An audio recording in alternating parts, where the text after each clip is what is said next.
Chapter 21, Electromagnetic Induction. In the previous topic of electromagnetism, we talked about having a current running through a solenoid to produce a magnetic field. In this chapter, we'll be looking at induced current. So Faraday did an experiment where he had a solenoid and a magnet. This solenoid was connected to a galvanometer, which does not measure the magnitude of the current, but it measures the direction of the current. So what Faraday did was he moved the magnet towards the solenoid, and this actually resulted in a deflection in the galvanometer. And when he pulled the magnet out, the galvanometer actually deflected in the opposite direction.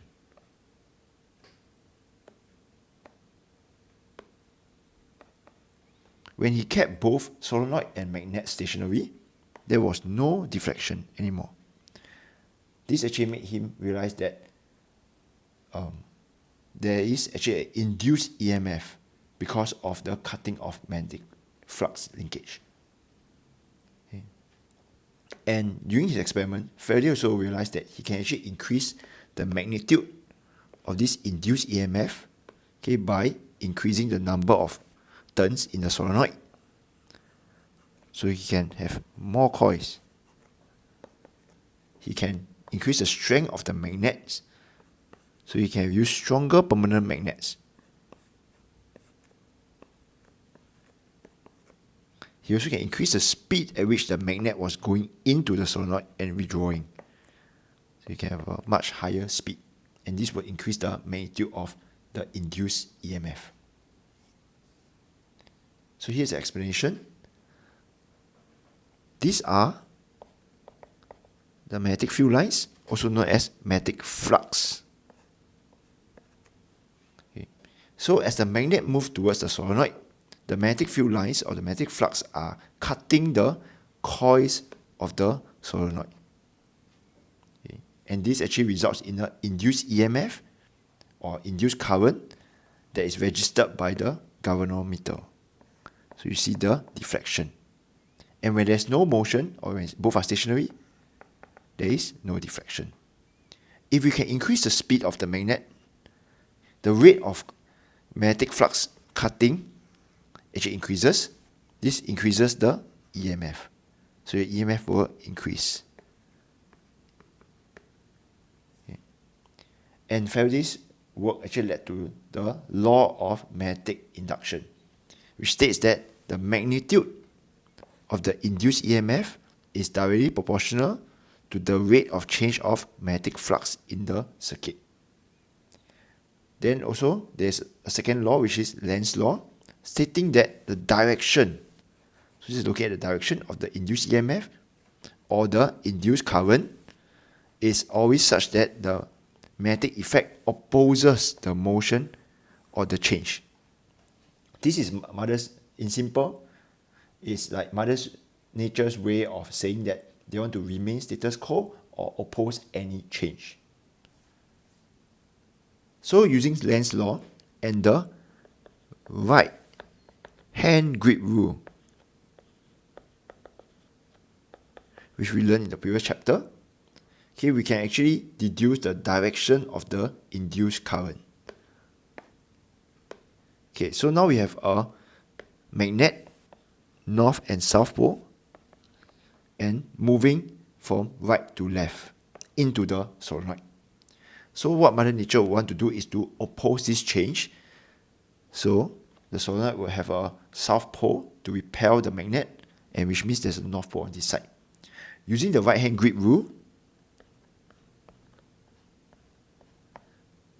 we can actually deduce that the current will be in this direction, resulting in a deflection to the left of the galvanometer. Now, when we try to pull the magnet out from left to right, there will be a induced north pole here on the right side and south pole on the other side. Okay, this is to prevent the magnet from being pulled out of the solenoid. So we can actually use the right hand grip rule, sway down, and realize that the current actually flows in this direction. So the galvanometer deflects in this direction. Okay, now let's look at AC generators. AC is actually the short form for alternating currents. In the previous chapter, we introduced Fleming's left-hand rule. Now we'll introduce Fleming's right-hand rule. The only difference is that now your middle finger, which is the current for Fleming's left-hand rule, for right-hand rule is the induced current. So you realize that the thumb is still the force pointing up. The magnetic field is still pointing north to south for your index finger. So using this, the AC generator actually uses induction to convert mechanical energy to electrical energy. Okay, let's zoom into this diagram. Remember that this is the force now. The magnetic field is always pointing from north to south. Magnetic field. So father, mother, child, but this time is induced current. Using the Fleming's right-hand rule, we see that the current will be in this direction. Now for the right side, magnetic field is still pointing north to south. Force is now pointing downwards on the coil. Your induced current will be this direction. So you see that the current is actually going clockwise.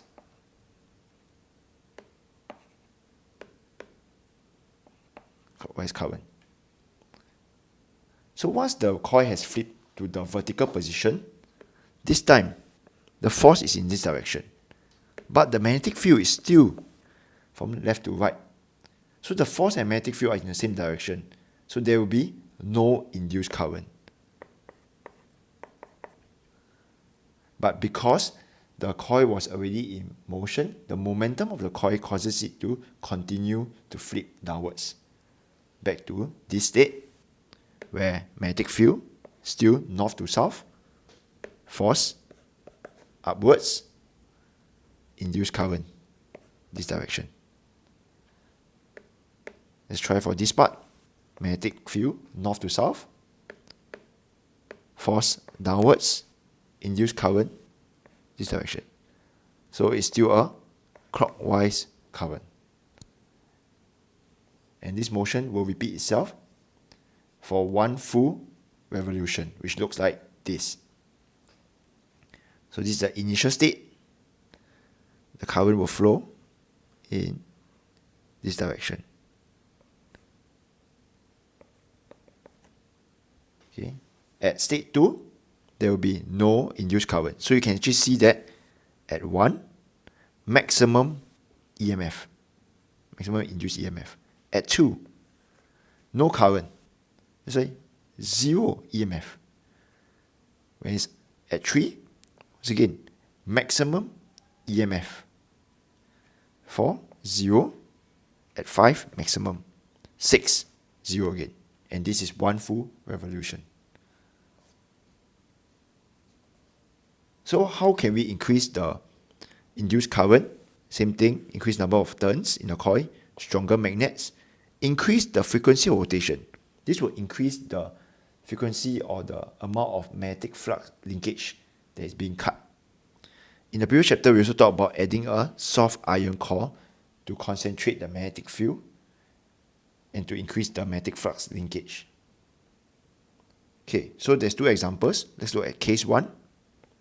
So case 1 is where we keep the same frequency. So you see it's the same frequency, but we double the number of turns of the coil. Okay, we will result in a double the EMF here as compared to here. But then, since the frequency is the same, the 0 point will still be the same here. here, and here. Case 2, where we double the frequency by keeping the same number of coils. So when we double the frequency, the amount of magnetic flux linkage being cut is doubled. So you realize that there will be twice the amount of EMF induced. And because the frequency is doubled, so it means the period is half. Okay, it takes a shorter time to complete one full revolution. And then you can connect the points. You look like this.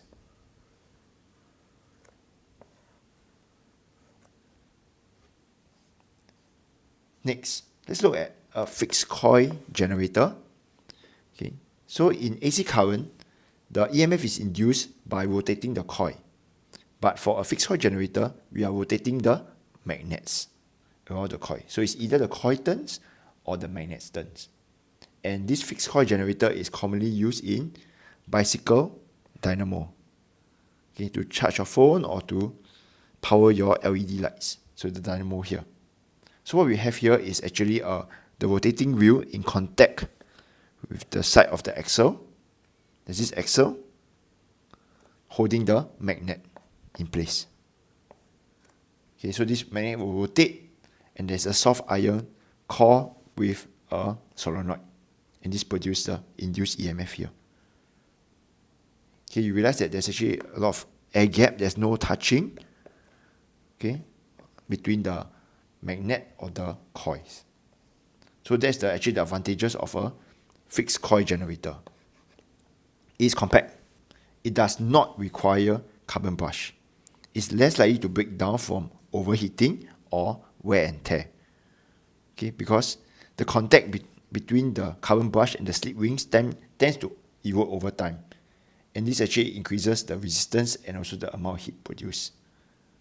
That's all for part 1.